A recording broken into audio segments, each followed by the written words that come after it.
Good day. Welcome to the Corey Morgan Show. Hey, we're almost in June already.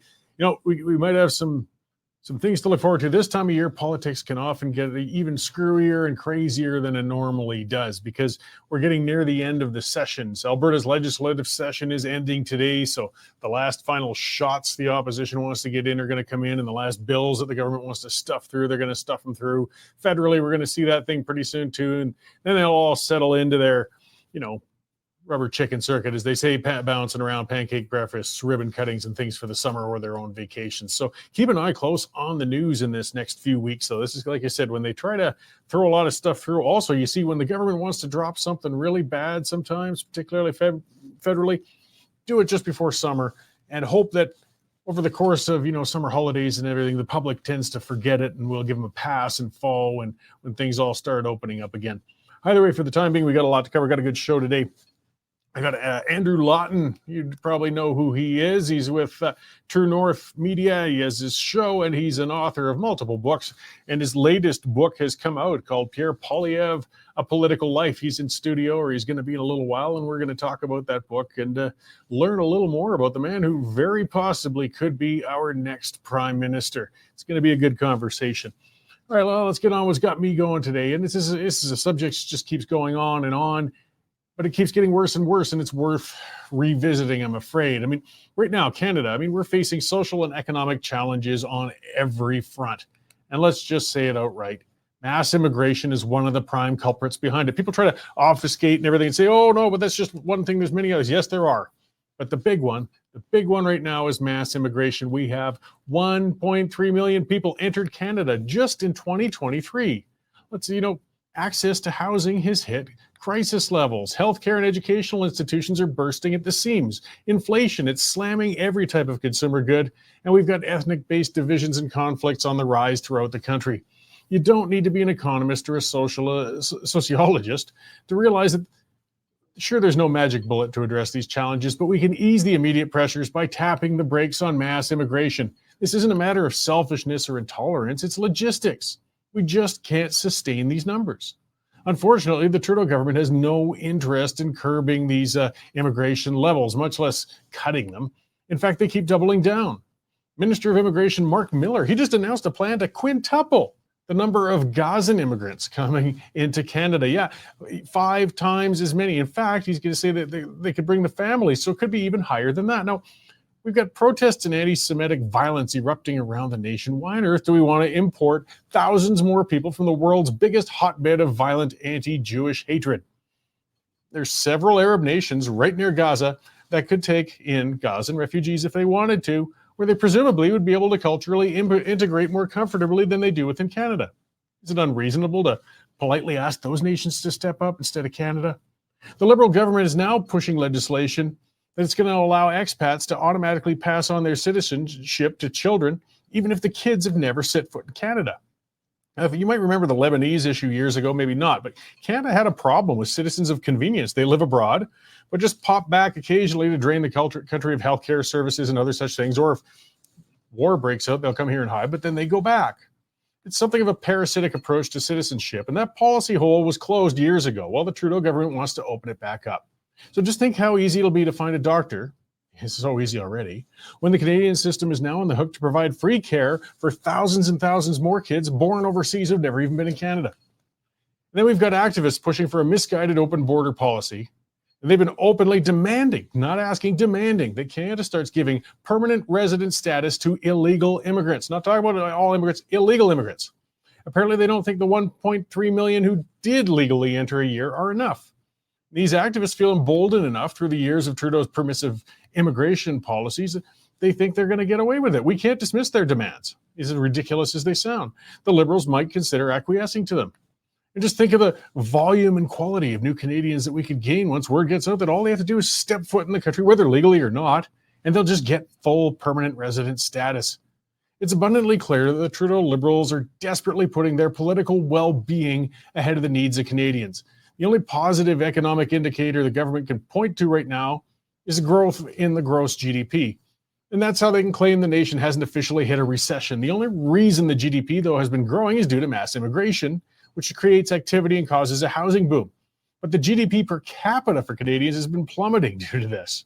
And the entire country is getting poorer by the day as more people are splitting an economic pie that isn't growing as fast as the population is. Of even more concern, though, and this is the bigger one, than the Liberal obsession with mass immigration, is the deathly silence from Conservatives on the issue. If there's going to be any relief for Canadians to look forward to from this current terrible policies, it's expected to come from an incoming Conservative government. But if the Conservatives won't even talk about the issue today, will they find the courage to tackle the issue tomorrow? I mean, every elected Conservative politician lives in dread of being called a racist. Critical discussion of immigration issues is sure to draw that label, even if race has nothing to do with it. Thus, I think part of the reluctance on the part of Poilievre's government to talk about it. But I got some bad news for the Conservative Party of Canada, though.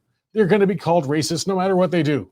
The Trudeau government is cornered and desperate. They'll play the race card without basis or hesitation, even when they got a comfortable lead. What makes the CPC think that staying silent on political issues will keep the Liberals from accusing them of racism? Guess what? The Liberals are also going to accuse them of wanting to ban abortion, wanting to roll back marriage rights for LGBTQ people, and wanting to steal candy from babies. That's the bedrock of every contemporary Liberal campaign technique. Don't worry about trying to pressure Liberal MPs to see reason on the immigration issue. They never will. That ship sailed. Citizens, though, must put pressure on the Conservatives on this issue, and the sooner the better. If they keep taking the path of what they see as the least resistance when it comes to immigration, the mass influx of people coming into Canada will continue unabated, even if we change governments. And at the rate it's going to crush this nation for generations to come. Clock's ticking, folks. Again, just, we want to support the Conservatives, but don't be afraid to be critical of them, too. I mean, they can make mistakes as well. And if we don't speak up, they're going to do that. All right, let's see what else is going on out there and check in with our news editor, Dave Naylor. Hey, Dave, how's it going? Well, I'm enjoying the sunshine, Corey, after what seems like weeks of nothing but rain. It's nice to have some sun for a while. Yeah, I actually mowed the lawn the other day for the first time, this season. It was already getting near knee deep in spots. It's quite a workout when you let it get that long, but yeah, everybody I know is complaining they haven't been able to cut their grass, and as you say, it's getting knee deep. Anyways, if Nico, the producer, could just put up a photo I sent to him. You tweeted this out a couple of days ago, Corey, and I find it absolutely fascinating. Can you just explain what we're looking at here? Sure. Actually, yeah, that fellow on the left, his name is A.W. Stewart. He built on the exact same spot that my house is, a little shack that was given to him. The land was given by Charlie Prittis, the founder of Prittis, where I live, and he had a little general store and post office there, and he lived in it. And that's him with his horse down by the creek, just down towards the end of my property there. So Jane and I were out for a walk, and that was from 1905 or so. And we went to that same spot, and you can tell by the cliff, though it's hard to tell with the black and white and the angle, the water was too high to get down to it, but that same spot hasn't changed too much, except, of course, the trees. They've really grown since then, because back then they used to cut down everything for fence posts and firewood. And now it's all grown, nice big old growth, which is why I get all those crazy critters in my backyard all the time. Oh, that's very cool, Corey. Yeah, it immediately grabbed my attention when you tweeted it. Very cool. A tip I would offer to anybody, go to the Glenbow Archives online. There's actually a lot of cool pictures of every neighborhood, parts of Alberta, and it's all public access. It's quite good. Yep, awesome. Anyways, we've had a really busy morning today, Corey, and lots of weird and wonderful and wacky stories to entertain readers. As you know, yesterday was Menstrual Health Day. Hygiene Day across the world, and the Trudeau Liberals celebrated it in style, all wearing menstrual bracelets and whatnot. And it was met with some scorn, including Laureen Harper, Prime Minister Stephen Harper's wife, and some funny Twitter comments there. Also out of Ottawa, we have a story about an NDP MP breaking down in tears in the Commons as she said climate change is not general neutral. It affects women way more than men. Edmonton City Council has opened up a 3-day hearing on their plans for 15-minute cities, and they're getting tons and tons of feedback there. Controversy in the NDP leadership race where Naheed Nenshi and Sarah Hoffman have been accused of lying about visiting the Midfield Trailer Park in Calgary during the time it was being evicted. So that's a good story there, and looks like Nenshi is sticking by his comments. Charges against PGA star Scottie Scheffler have been dropped He had to run in with a police officer at the PGA tournament a week or so ago. Fun story of the morning is apparently North Korea is unleashed a literal, I can't even say it, feces bomb on the poor people in the south. They're loading up balloons filled with feces and floating them over Seoul and exploding them. So the people of Seoul aren't very happy about that. A couple of Kamloops stories on the unmarked alleged grave sites today. We've got a local Indigenous leader saying that the missionaries just took the bodies and disposed of them away from the residential schools, and that's why there have been nobody's found so far. And City TV in Vancouver had to withdraw a story in which they claimed that there were graves found. And your outrageous federal story of the day, Corey, is you remember they sold all those ventilators for scrap metal. So access to information documents show they sold $22,000 ventilators for only $21 so they could, quote, better understand the recycling industry. So you just got to shake your head. That's all you can do. Yeah, I'm going to try and laugh to avoid crying. I mean, that's why I couldn't help but chuckle. As horrific it must be if you were living in Seoul and a balloon full of poop blew up and splattered you and your household. But I guess, hey, if we're going to have disputes between two neighboring countries, I can think of worse things they lob at each other than balloons full of feces. So maybe if it just sticks to that, it could be worse. Absolutely. All right. Well, thanks for the update. I'll let you get back to hammering away on that and hopefully less fecal-related matter for the rest of your day.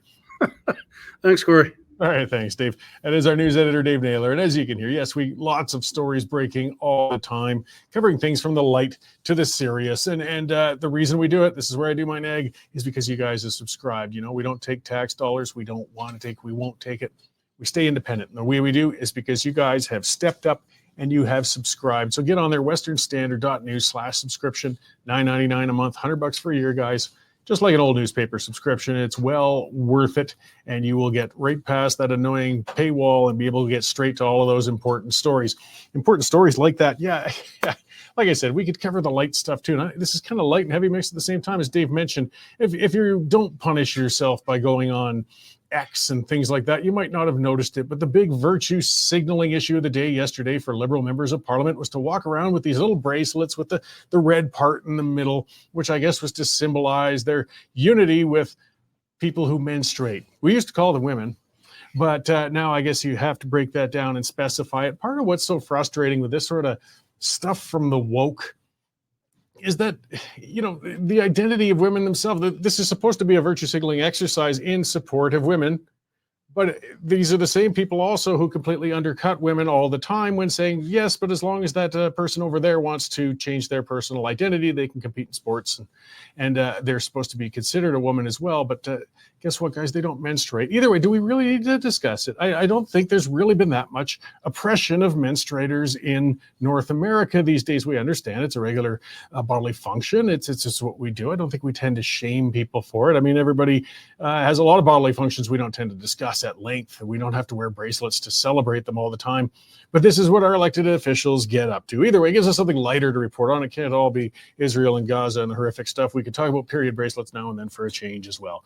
All right, but let's get back to the domestic front and speak with our guests. I've really been looking forward to this. We've got in studio author, show host, writer with True North. Boy, a long description. Andrew Lawton in studio, and you've just released yet another book, Andrew. Thanks for coming in to talk to us about it today. Happy to be here. I'm sorry, I forgot my menstruation bracelet. I didn't know that was the fashion of the day. I need to get a red Sharpie. You could make one. Yeah. I could just my Apple Watch. I could just like color over, and it's actually this is my diarrhea bracelet.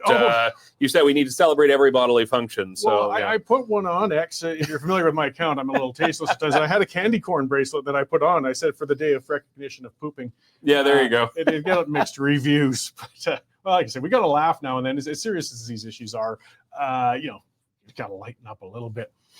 So you wrote on Pierre Poilievre, A Political Life. So a biography kind of Mr. Poilievre up till now. I mean, this is a story that's probably only halfway written. Yeah, there's always a challenge in writing about something that is so contemporary. So my first book was on the Freedom Convoy, and I wrote it after the convoy had ended. So it was more retrospective, whereas here it's a point in time. And well, likely you could make another book in 4 years or 8 years or 12 years, depending on how the election goes. I am also convinced that it was important to have a documented record of his life to this point, how he got to where he is, which for Canadians who are deciding how to vote for, or Canadians that are just observers of politics, I think can be a really useful tool. Yeah, well, and finding out who Mr. Poilievre is. I mean, he's an outspoken, extroverted man, yet at the same time, he's very private about himself. You don't get to know a lot about him.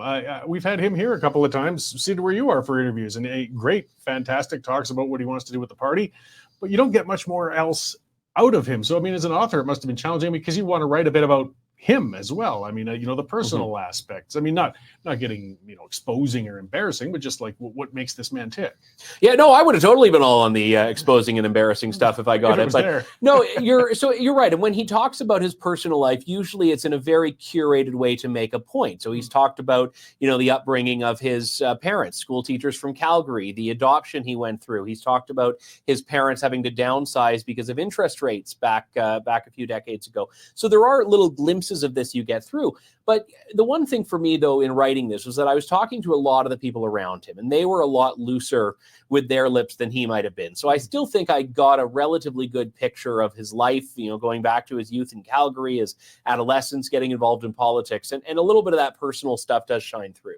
Oh, definitely. I mean, and there's some interesting things with his history. I mean, it's his father came out of the closet late in life. It turns out he was a gay man, and there was a split family. But it sounds like Mr. Poilievre is very well, comfortably reconciled with that. But these are formative things with people on their way and growing, and I find some of that more fascinating to know those things, I guess, than just the policy statements that we tend to get. Yeah, I mean, no one exists in isolation from their experiences and their stories. So even if people know him in a political context, there's still a human experience that has led to that moment. And how much it has led to it, who knows? One example that comes out in the book and has not been reported elsewhere is that his daughter has quite a severe case of autism.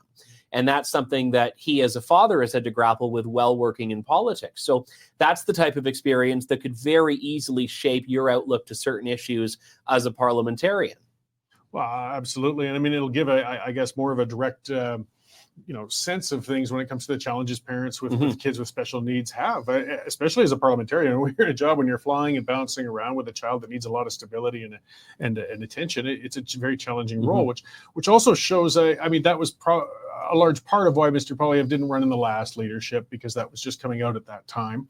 But now he's gone for such. He's a driven man. I mean, something that was clear in the book too, though, there's people who did other careers and then fell into politics later, but it sounds like Mr. Poilievre has always had a razor focus on the political life. Yeah, the subtitle of the book is A Political Life for a reason, because his life has been politics has been his life, and even the people around him have been, I don't want to say unchanged, he certainly met people over the last 20 years, but a lot of the relationships that he forged when he was first getting involved in politics are relationships that are still very valuable to him today. I mean, he interned with people that are now members of parliament with him. He volunteered on campaigns with people who are now working on his campaign. The internship coordinator when he interned for Jason Kenney was Jenny Byrne, that he had a 12-year relationship with and is now his chief advisor. So all of these connections, again, many of which forged right here in Calgary or certainly in Alberta, have really followed him throughout his entire life.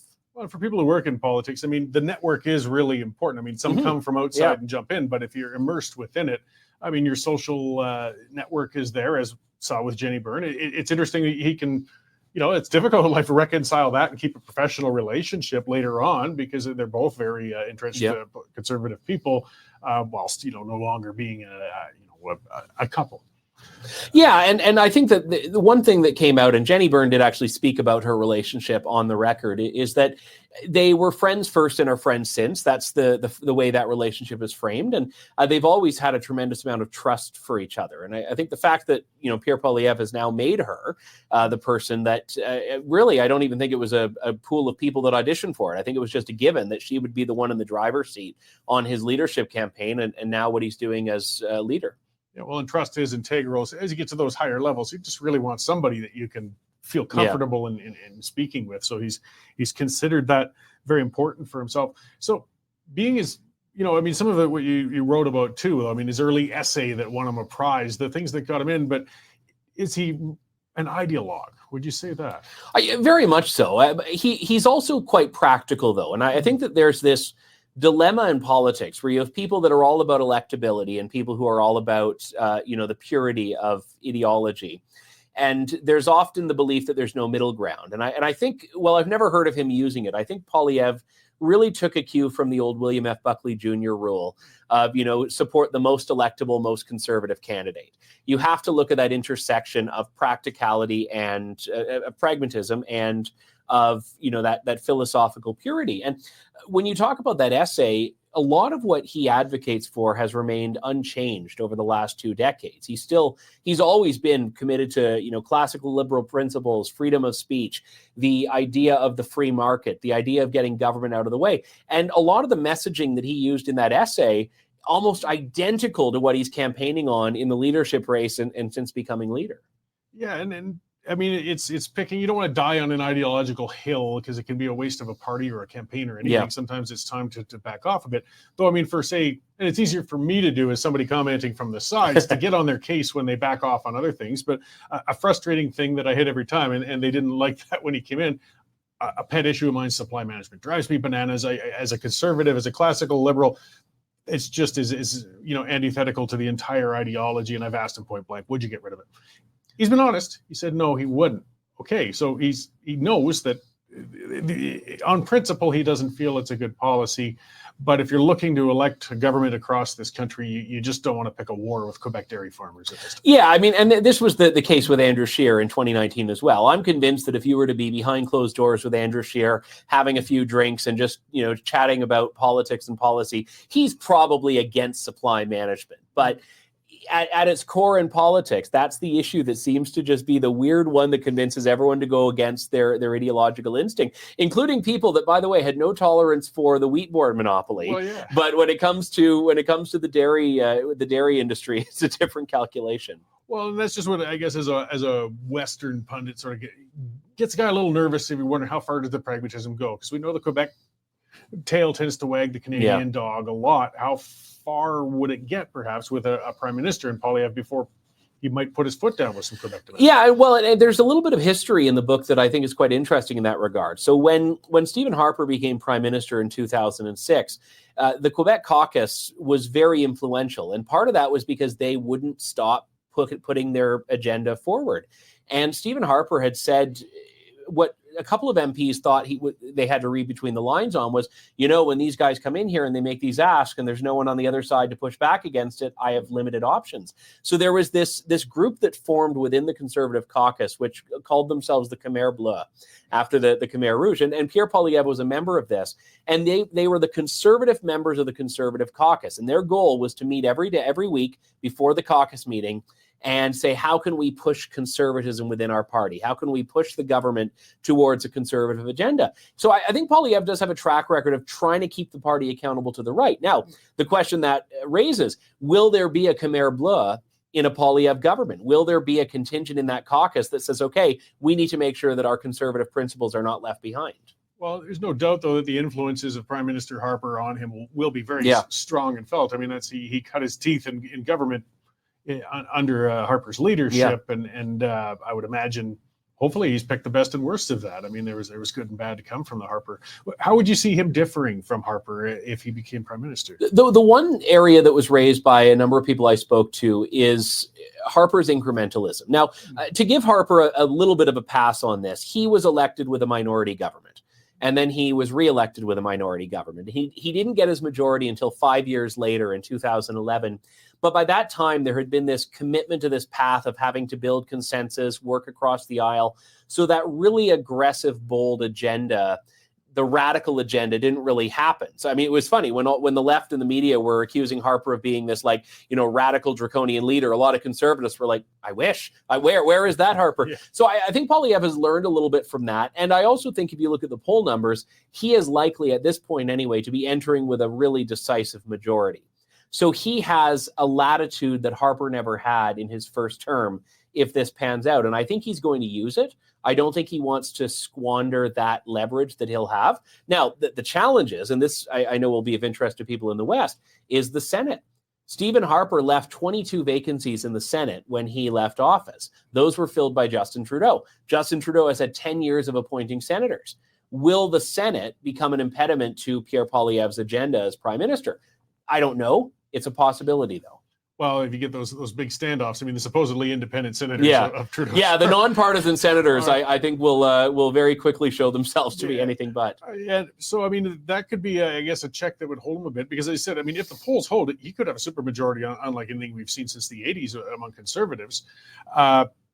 What do you think, though, then he would take on? I mean, if you've got that opportunity, we know how the politics works. You're going to hit it hard in the first year or two and then kind of ease off when you're moving towards re-election. So what tough ones do you think he would bite his teeth into in that first year or two if he got that majority? Well, I mean, look, he's been a very, very strong fiscal hawk. And I know that he's being left a mess by the Liberal government, but he also has to prove that he's making pretty real steps towards balancing the budget. So that's going to be a challenge that he has to take up or show really good progress on. He's got to defund the CBC. Yes. I mean, this is not the number one issue for a lot of people, but it's an important issue and it matters to his base. And he has not left himself any wiggle room to get out of that. So if that doesn't come within the first 100 days, there's something wrong. Well, if it doesn't come in the first 100 days, I'll be among the people. Yeah, as will I. I'm not saying tear him out of office, but hey, get a roll in here. We can't peel that back. Yeah, you guys will have some new. You can move into the CBC headquarters in Calgary, expand a bit. Yeah, it would need to be sanitized.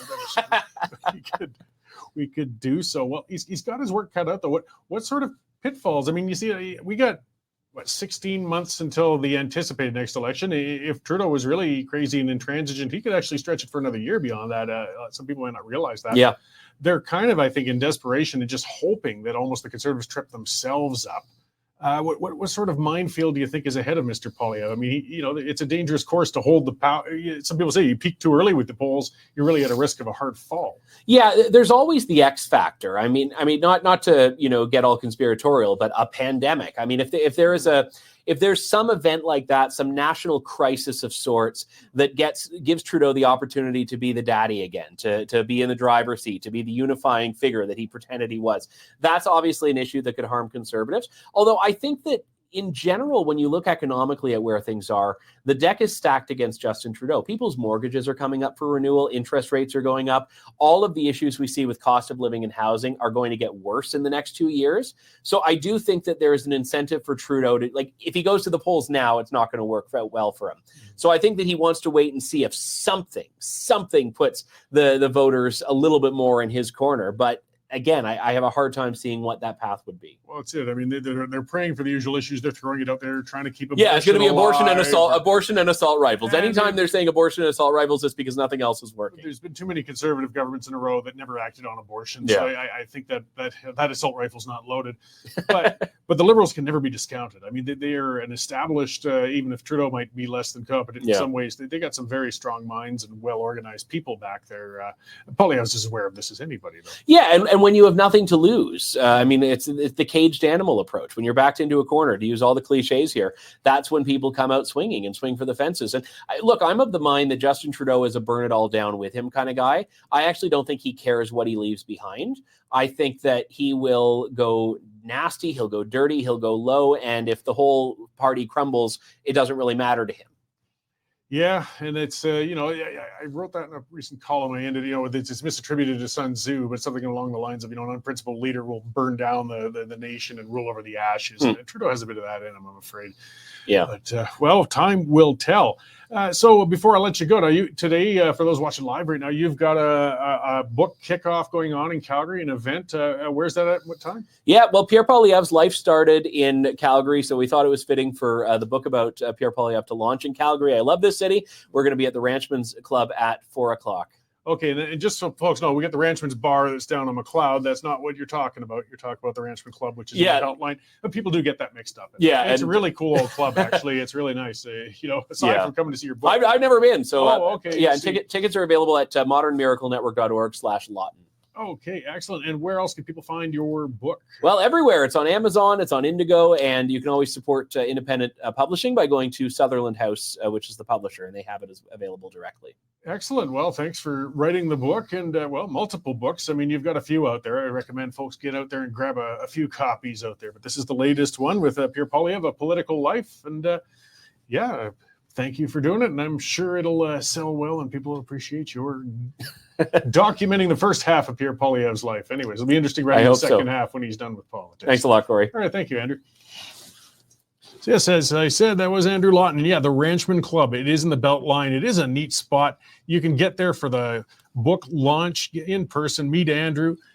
Grab your copy, guys. Get on down there if you're in the Calgary and area office. And of course, if you're not, I mean, search it out. I said that book's available on pretty much every platform. Support local media, support local publishers. Get your copy. It's cool stuff. I mean, we want to know. This is kind of your head start on who the next prime minister might be, and it's looking very likely to be.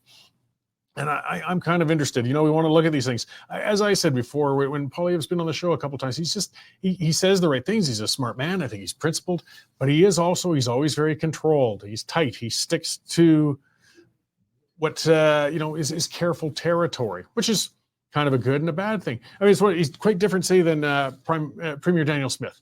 Danielle Smith, I think her greatest strength and her greatest weakness is that she's impulsive. She'll just go with it. She jumps right out there and does things. Sometimes it's for the better. Sometimes she gets herself in the soup. I don't think we're going to see that with Poilievre. He just works so carefully and controlled with things that, it's always going to be planned. Though, I mean, hey, not everything always goes to plan. So it'll be interesting to see what happens in the months to come with him.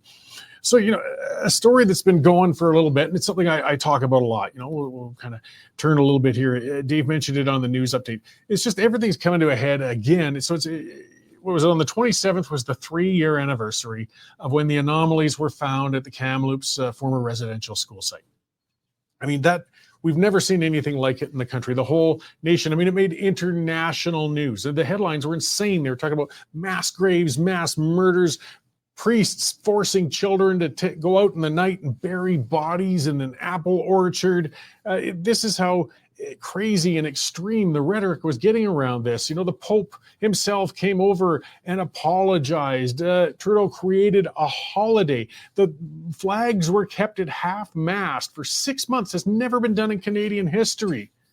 All over this alleged 215, it began with bodies outside of the Kamloops residential school. I got to admit, part of why I'm as grumpy on this issue and stuck on it too, is that at first I fell for it too when I first read the headlines because the headline said they found the bodies, the graves of 215 children. I was aghast, like, oh my God, it was way worse than I ever imagined. I mean, I was familiar with residential schools and the issues, but holy cow, this is terrible. I can't imagine it. Let's get on this. Let's get excavating. Let's find the families of these children. Let's find these perpetrators if they're still alive. I mean, the stories that this was apparently happening in the 50s or 60s, they should still be there. Well, it's 3 years later.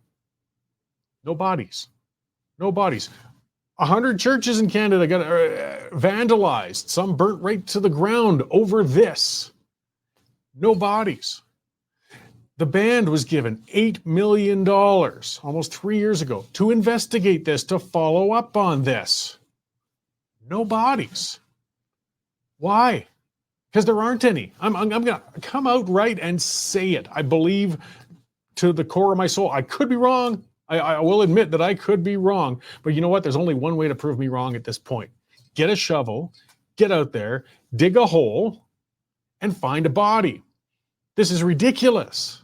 This is absurd. This is such a serious issue. It's been so socially divisive for people. For the people who really do believe that hundreds of children had been murdered and secretly buried in this field, I can't imagine. I can understand the rage of First Nations people or even non-First Nations people if you're believing that story, of course. But now the rage, because it's untrue. I mean, I'm happy that there weren't 200 and some children murdered and buried in there. Absolutely, I'm happy about that. But I'm furious that we swallowed this hoax, hook, line, and sinker, without putting forward the same sort of demands for evidence that we would have with anybody else. I own a little acreage. What if I had gone to the press and the public and said the prior owner of my acreage murdered and buried 50 kids in the trees behind my house? I did a little radar study and I think I found the evidence of all those 50 graves back there.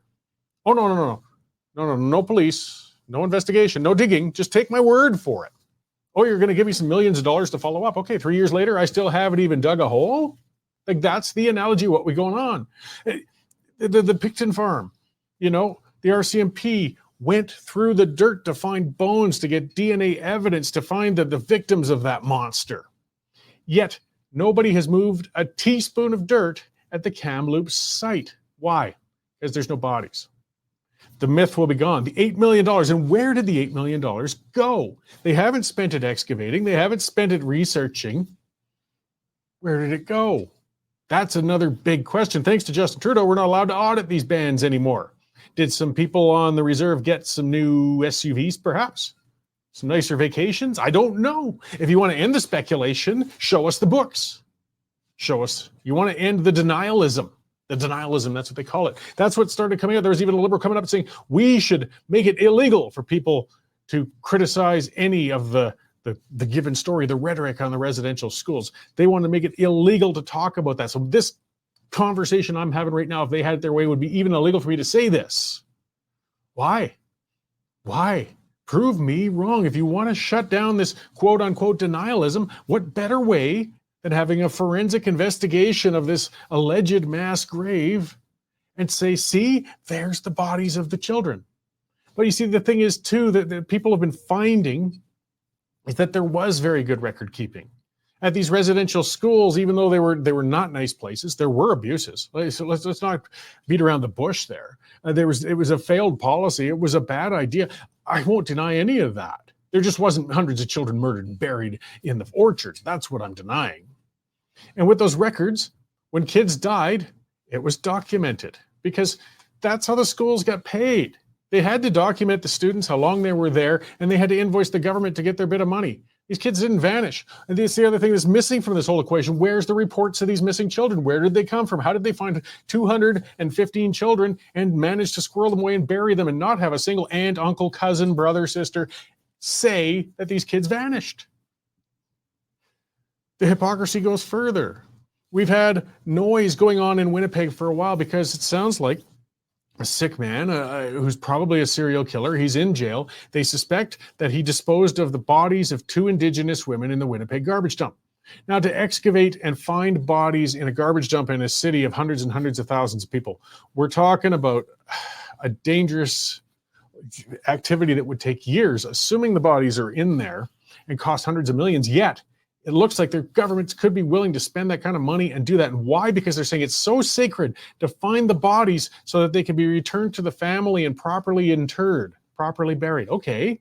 So why is it you're willing to spend hundreds of millions and overturn an entire garbage dump in Winnipeg because it's so sacred, yet you don't want to move a shovel full of earth in Kamloops, where apparently you have 200 to 215 children buried there, and you actually even know where all the plots are?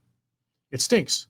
And then some people are starting to realize it, because even the Kamloops band has changed their language. They've been calling it unmarked graves for years now. They've been calling it that.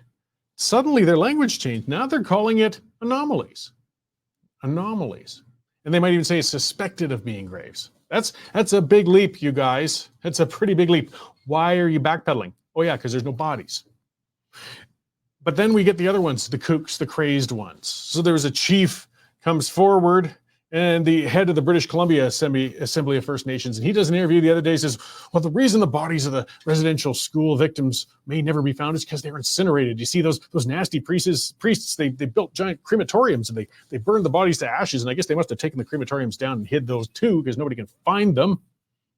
But this guy went on the news and he put out this crap. He's lying. He's lying through his teeth. He's making excuses. The bottom line is because there's no bodies. So now they're making excuses for no bodies. Rather than accepting that there was a hoax, do you really want the truth? They talk about Truth and Reconciliation Commission. The word's right in it. Anybody who really cares about this, you should start with the truth. Instead, they're doubling down on lies. Why? Oh yeah, $8 million to investigate nothing. That's why. And that's just one reserve that got that. This is a money train for a whole lot of people.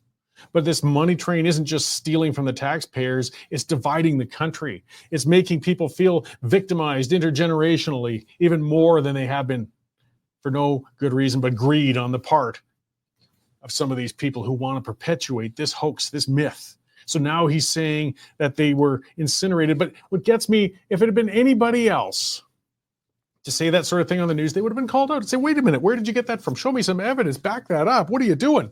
But because this was a First Nations chief, nah, they just ran it and let it go. Let him spread his baloney, and very divisive, dangerous baloney, without calling him out. I'm calling him out on it. He's not going to come on my show. But I mean, it's just ridiculous. So even if they were somehow incinerated, then what's with the anomalies? Are there graves or not? And again, we don't know because nobody will dig them. He also said that we don't know the exact number of victims because of lack of proper record keeping. Again, that's a lie. The records are actually quite clear. They're out there. They're all over the place. And, you know, it just doesn't stop you guys. But we've got to call it out. And we've got to get courageous politicians and media start calling it out. We got to question the lies. We got to call them liars when they're lying. I don't care if they happen to be First Nations liars. A lie is a lie. It doesn't matter. City News, a mainstream, and you'll find this on, the Western Standard.news. We covered it, yeah. Because City News Vancouver put out a tweet with a headline saying this is the anniversary of the 215 unmarked graves. That was the term they used, the language. This is a mainstream media network. No. There's no graves. If it's not a body inside it, it's not a grave. Even the Kamloops band is now saying anomalies, at least, but not City News. But they got stung pretty hard when they put it out there. As you say, City News quietly backpedaling on the unmarked graves thing because people just roasted them. People have had enough. And you know something that's pretty interesting because, as I said, it was probably 2 or 3 months into the whole thing years ago when I finally started questioning it. Like I said, at first I fell for it a bit. Sure, I thought this really happened. And then as we start seeing more and more evidence, this is starting to stink. You know, by the time I got to maybe a year ago, I was like, nah, there's no bodies in there. But I used to get lots of pushback on social media online when I'd write columns about that, or when I'd talk on my show about that, or when I'd tweet about that. People would get furious with me, of course, and they would attack me and they would swing at me. But you know what? I've been ripping into this for the last 3 days online, and sure, there's always a handful of kooks coming after me. But for the most part, the usual suspects, the left, the rest in the past, silence. They disappeared. Derek, we were talking about that earlier in the office. It's like the Homer Simpson thing where he just kind of slides back in the hedge. Even left-wing activists are kind of realizing now, ooh, geez, guess there weren't bodies. So they're kind of distancing themselves, getting themselves out of there. City News overstepped. They won't do that again anytime soon. But I don't want this to be something we just quietly don't talk about anymore and sink back into the bush. I want this exposed. I want the fraud exposed. Even if it was not purposeful fraud, it was fraud. The person who did this ground penetrating radar study was an activist. She saw what she wanted to see out of the anomalies. It doesn't mean she wanted to create a hoax, but either way, her blinded ideological push did create the hoax. I want to find out who is blocking the further investigation of this hoax. How and why are they stopping the excavation of these alleged graves? By the way, there's been other spots where they did dig, not at Kamloops. That's a large part of the reason they don't want to dig in Kamloops too. Got to admit it. Up in Edmonton, old hospital site, GPR, they were confident there were buried native remains because there was, oral history. Yeah, it's always that oral history. Said they were down there. So this company that wanted to develop, so they hired native elders. They were there with the sweetgrass smoke and the chanting and the whole works while they carefully excavated so they could find these remains. And guess what? 31 different spots, no bodies. Manitoba, church basement, similar situation. Stories and stories and stories of priests burying bodies in the basement. Oh my God. And GPR found anomalies. So, oh boy, we'll better get in there. And they get the elders and the religious people in and get ready and they excavated. And guess what? Nothing there. So yeah, you can see why I suspect some of the people in Kamloops in the positions of authority in the band don't really actually want to dig. But where'd the $8 million go? I mean, this is a slap in the face to the people who are living in poverty on the reserves, to the people that do have social challenges on the reserves that could have used that money for a heck of a lot of other things then. But I don't think it was spent on any of those, but it wasn't spent, and that's what it was earmarked for, of course, was to find out what was buried on this reserve, if anything. And it wasn't used for that. Why isn't there follow-up? If this was done by anybody else, if this was somebody with a private consulting business, oh, wait, they did do that with the ArriveCan app. Yeah, this is done in other areas, but at least there is some investigation. They're trying. you know, they won't even question the Kamloops ban. In fact, I wouldn't be shocked if they toss them more money after this. Because if you can keep this hoax going, this is a government that just prefers to throw money at things rather than take them on for real. Problematic. The story is not going away. I'm not going to let it go away until we get answers on this. And there's others. There's more voices that are starting to speak up on this now, even if others are just going silent. But at least they're not continuing to claim this ridiculous hoax that 200 children were murdered and buried at the Kamloops site. Speaking of hoaxes, here's another fun one. We'll see. This one I might eat my words with yet. But some people got mad at me because I said the drought was over. And in fact, a hydrologist came on the radio the other day and said the drought was over in southern Alberta anyway. And I showed the Weather Network was predicting in January, we're going to be in for hot, dry summer. The drought's going to just be terrible, and Calgary is going to be like a desert, and it's over and the reservoirs are full and everything else. Well, the Weather Network is still doubling down, predicting now, though, it's going to be above normal temperatures, hot, dry all summer. So let's see how it looks by September. I hope they're wrong, but I don't know. I think they're guessing. If it's more than 2 or 3 weeks out, it's just a guess. All right. Either way, that's the time I've got for today, guys. Like I said, remember, don't forget to get out there, get Andrew Lawton's book. It'll be a great read and tell you a lot more about Mr. Poilievre. Be sure to get your subscription to the Western Standard.news/subscription. This is how we keep rolling. We really appreciate it if you've already subscribed. And keep tuning in. The pipeline is going to be on a little later tonight. We'll cover a few more of those issues, and tune in again next week at this time, and we'll have another great conversation. Thanks. See you then.